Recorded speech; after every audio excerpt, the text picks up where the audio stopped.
What's up sa inyong lahat? Magandang umaga sa inyong araw ngayon ng linggo.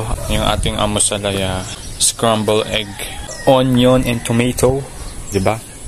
Tapos kape na rin. Medyo sarap ng tulog ko kahagabi dahil sobrang lamig.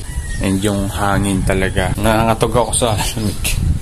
So kain tayo ng agahan natin. Kap.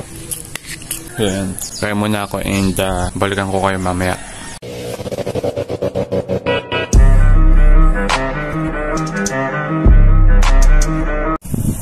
Alright. Tara baba tayo. Putol-putol yung sira ng bagyo. Ito yung Port Mauyon. Pangitang mga panahon sa ibang dito. Dito pa lang naririnig ng agad yung hampas ng alon. And yun, kita niyo yung bluish. Pero sirado yung hagdan, dulot daw ng bagyo. Kaya hindi pa tayo totally makakababa. Grabe oh. Kahit wala nang liwanag oh, kitang-kita pa rin. Sobrang dilim na pero maliwanag pa rin dito sa camera. Sobrang tarik. Yan, dito sila. Dito nyo, mahampas yung alon sa bato. Oy, baba pa kayo dito.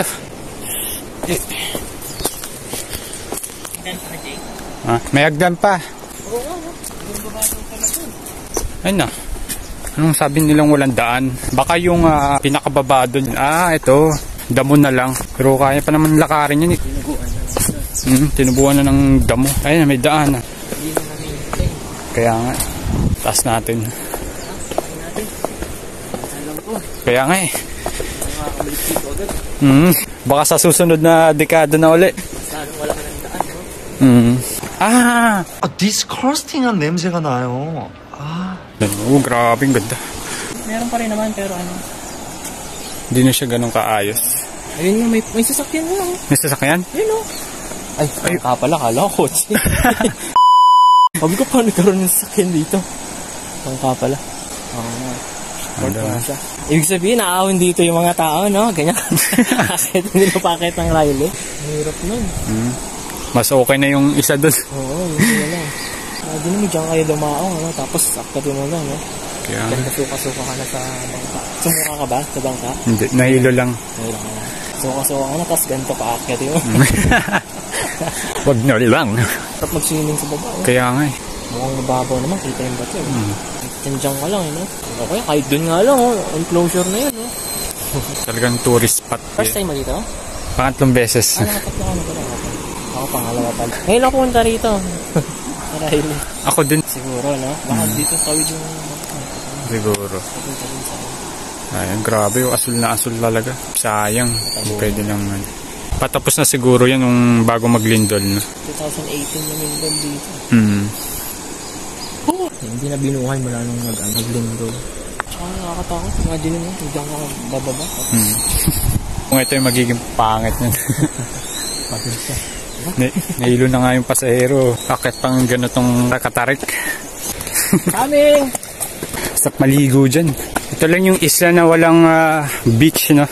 Puro batuhan. Dito pa lang hingilang. Hindi pa tayo nagsimula sa babang baba niya.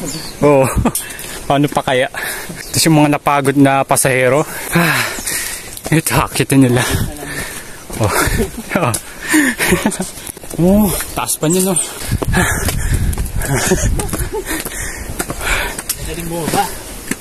Mahirap umakyat.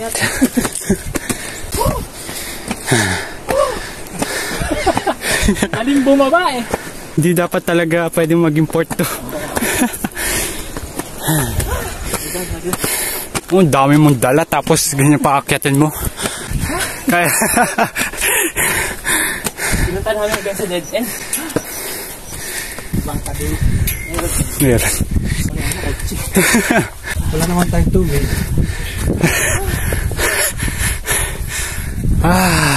Layo pa ng tindahan dito.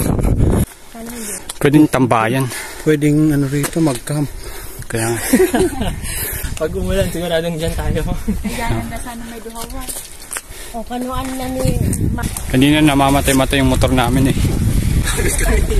Kaya namin yung pinaka-kung saan yung ano eh. Dead end. Layo no. Layo. Hindi talaga pwede mag-import. Ganda. Op. Nakita naman tayo na ito. Ang itim ng ulap. Parang aabutan tayo ng ulan. Yes. Top of the world. Baka mahanap natin yung balabal ni Moises dito. Umabon. Ako lumabat pa pala tayo na ito. Tignan ko lang yung pinakatuktok. Let me just see.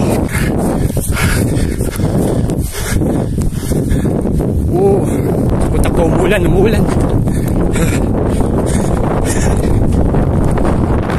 Yo.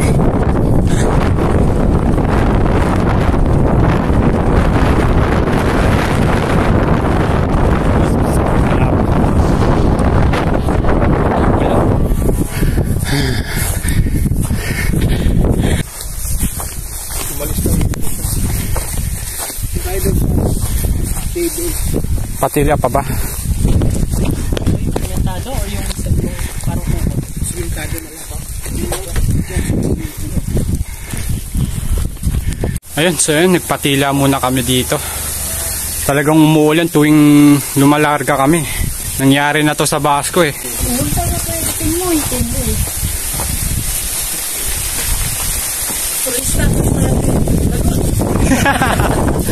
6:30 na pala. Grabe. Pero ang liwanag pa rin, oh. Oh, ayan, oh.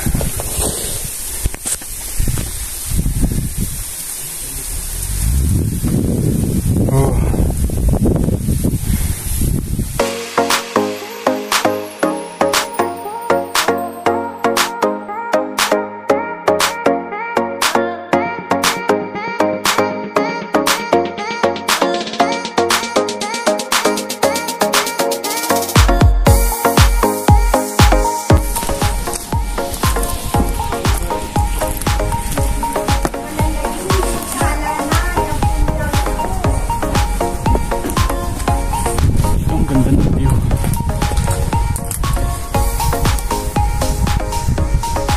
Ayun yung Basco. Sobrang layo natin. Wow! Ang ganda. Grabe, sobrang layo ng